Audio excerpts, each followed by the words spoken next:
Ey Alloh, o'ylaganimdan ham ko'proq rasxod bo'pti. Hali anamga berishim kerak stol-stulga, yana xarajatlar, ertaga yana xarajat. Ey Xudo, jiyanlarim ham kelmadi to'yga. Jiyanlarim ham kelib ozgina yordam qilsa bo'lardi. Voy, boshim qotib ketdi-yu. Sherzod, to'ydan harakatman charchamayapsanmi? Boydan bir kuzataman, siqilyapsan, nima problem uka? Ey aka, to'yga bunaqa rasxod bo'ladi deb o'ylamadim. Voy, hali u deydi, hali bu deydi. Hali qancha narsaga qarz bo'lib ketganman. Boshim qotgan. Men o'ylagandan 3-4 barobar rasxod ko'payib ketdi aka. Shuning uchun o'ylab o'tiribman. Hayvonman nima qilaman? Ashir, an boy jiyanlari qani? Ko'rinmaydi, shunaqa paytda otasining yonida turmaydimi bular? Endi nima deymiz aka? Hamma o'zi bilan o'zi ovora yurgandir. Xudo xolisi kelib qolar.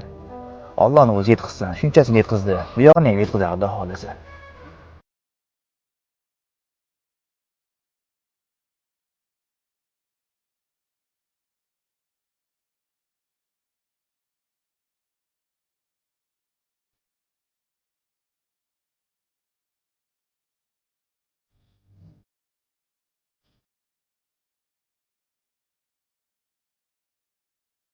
Assalomu alaykum. Ya jiyan, sonlaring yaxshimi? Tanajoning sog'mi?